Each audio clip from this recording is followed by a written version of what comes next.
前阵子我去探望一位生病的亲戚，在病房里遇见了这样一位老人。他70多岁，头发全白，但一双眼睛亮得不像话。他坐在床边，举着手机，等着窗台上的一只麻雀停下。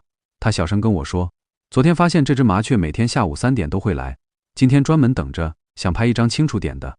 那只麻雀终于停下来，他按下快门，照片其实有点糊，他却特别得意。护士进来劝他休息，他说不累，刚学了一个新东西，精神正好。旁边有位家属看到这场景，忍不住感叹，这老爷子刚做完一次大手术，状态怎么这么好。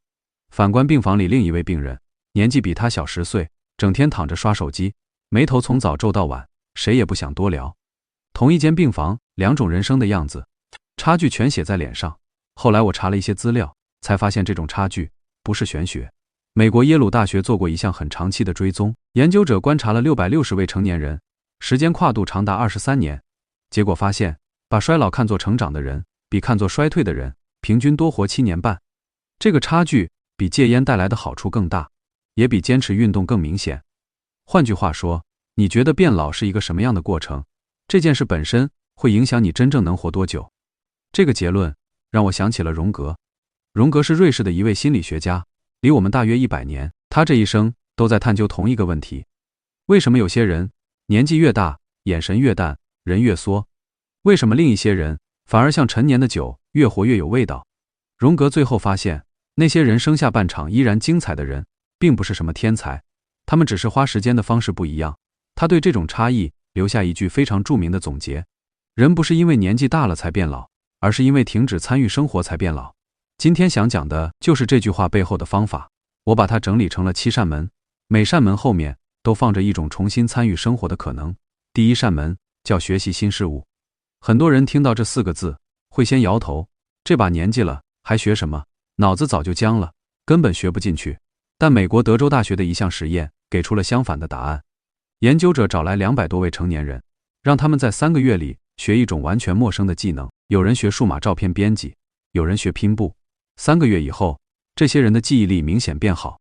另一组人呢，只做熟悉的事情，买菜、做饭、看电视剧。3个月过去，各项指标几乎没有变化。这个对比说明，唤醒大脑的不是活动量，而是陌生感。荣格认为，一个人真正开始变老的那一刻，就是他说出那5个字的时候。哪5个字呢？我已经没法学了。一旦人有了这个念头，明天就变成今天的重复。重复是不会带来期待的。而那些还在学习的人，每天都和昨天有一点不同。有位50多岁才开始学吉他的男士说过一句话，我印象很深。他说，因为每周4晚上有课，他从周1开始就开始盼着周4。你看，这种心情不就是年轻吗？年轻从来不是身份证上的数字，而是你心里还有没有好奇。这里我要提醒一个很关键的心态，别怕笨拙。中年人常常躲开新事物，就是因为受不了那种笨拙的感觉。但笨拙其实是大脑正在建立新回路的信号。这周给自己留一点时间，重新当一次初学者，学5个外语单词，做一道从没做过的菜，碰一次挂了灰的乐器。不需要做得好，只需要开始。第2扇门叫走路。别急，不是普通的散步，这种走路要带着好奇心。美国旧金山有一项研究，安排了一群成年人每周做一次敬畏散步。做法很简单，走路的时候把周围的一切都当成第一次看见，树皮的纹理，墙角的影子，天边云的形状。8周以后，这些人的喜悦感和感恩心明显上升，焦虑和忧郁明显下降。对照组也走同样长的路，但心里照常想事，结果没有任何变化。差别在哪里呢？差别在于，中年人的大脑早就给熟悉的风景下了结论，走过无数遍的路，见过无数遍的招牌，大脑不会多看一眼。于是，身体在路上，心却在昨天和明天之间打转。而一旦开始带着好奇心看，自动导航就被关掉了，感官重新打开，那些翻来覆去的杂念竟然慢慢散开了。这等于是在2条腿上做了一次冥想。斯坦福大学的研究也发现，人在走路的时候，创意会比平常增加6成。一个问题在桌前怎么都想不通，出去走半小时，答案偏偏就浮上来了。今天下班就可以早一站下车，把手机收进口袋，像第一次来到这座城市的人一样，认真走完剩下的路，15分钟就够了。别小看这15分钟，它可能会让你这个晚上变得不太一样。第3扇门叫对话，但不是所有对话都算数。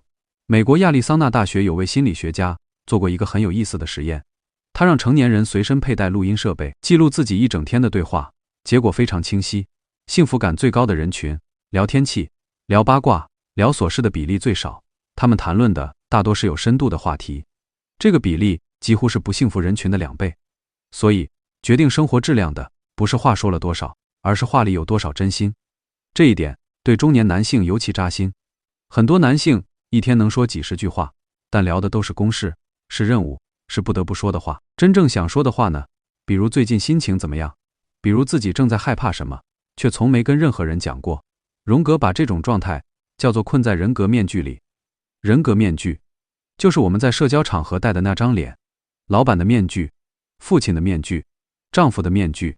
问题是，面具戴久了，底下的那张脸就慢慢僵了。真正的孤独从来不是一个人独处，而是身在一群人中间，却只能一直拿面具说话。哈佛大学有一项追踪了85年的研究，研究者完整记录了一群人的一生，最后发现，最能预测晚年健康和幸福的，不是财富，不是名声，而是关系的质量。这周不妨给一个人打一通没有目的的电话，别问最近好吗，这种问题只会换来一句还好。换一个问法，最近有什么事情让你觉得特别有意思？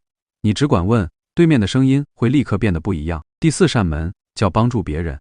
美国卡内基梅隆大学跟踪了几千名成年人，时间长达4年，结论是这样的：每年做志愿服务超过200小时的人，患高血压的风险比其他人低40%。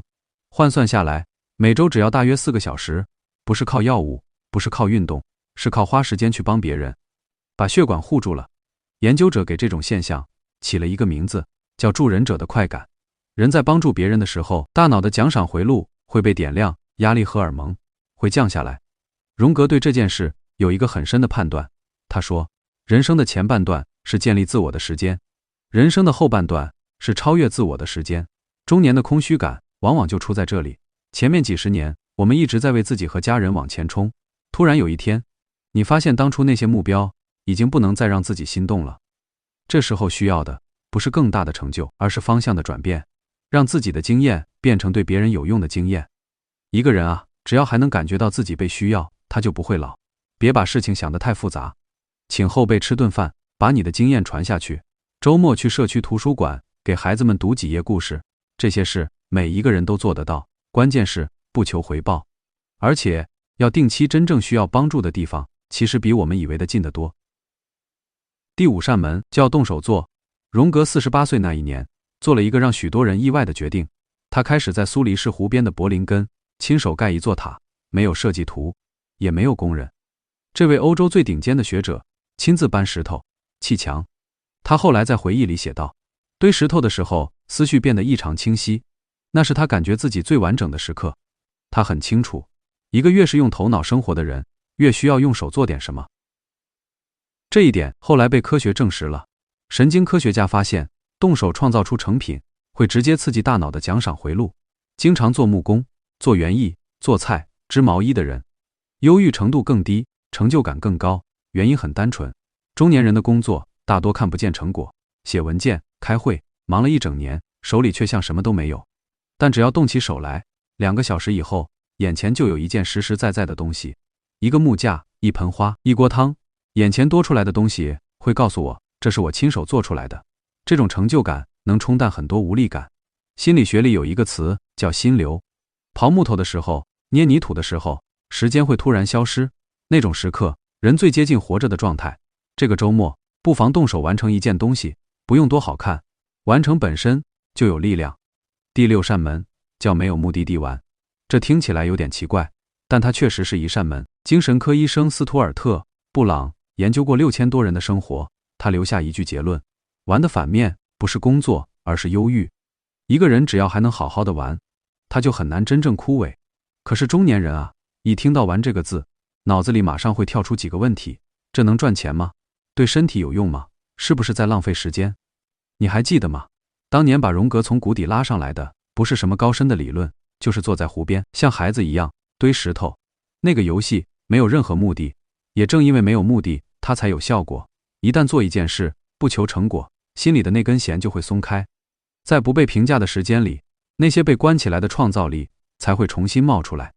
孩子不容易累，不是因为他们体力好，而是因为他们每天都有大把的时间在玩。大人呢，亲手掐断了这个燃料，反而怪自己年纪大了，所以没电了。你小时候一定有过一件让你玩到忘记时间的事，画漫画、拼模型、钓鱼、踢球，不妨把它重新找出来。不需要做得多好，也不需要给别人看，越不去想有什么用，效果就越好。每个星期在日历上圈出2个小时，专门用来没有任何目的地玩，那不是浪费，那是在充电。第7扇门藏得最深，它叫探索自己的内心。荣格给人生后半段留下了一个关键词：个体化。这个词听起来很学术，意思却很朴素。个体化就是活回你自己，不再活成别人期待的样子，而是活成原本的那个自己。人生前半场，我们都在努力把自己塞进世界的标准，后半场要做的恰恰相反，把这些标准一个一个放下来，找到属于自己的标准。方法并不复杂，写日记、冥想、深度阅读。美国心理学家詹姆斯·潘尼贝克在几十年里反复做同一个实验，他让人连续4天，每天花15分钟写下心里真正的想法，结果一次一次重现。参与实验的人去医院的次数变少了，免疫功能变好了，焦虑感也降下来了。心理学给出的解释是，心里的话一旦变成文字，大脑就开始整理，情绪也就不再堵着了。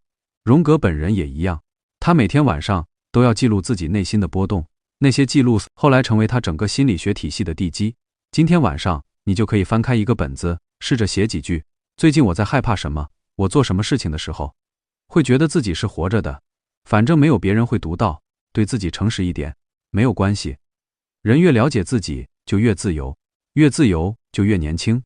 到这里7扇门就说完了：学习、走路、对话、帮助、动手、玩耍、探索内心。你会发现没有一件需要花大钱，没有一件需要特殊才能，他们的共同点只有一个，让你重新参与生活。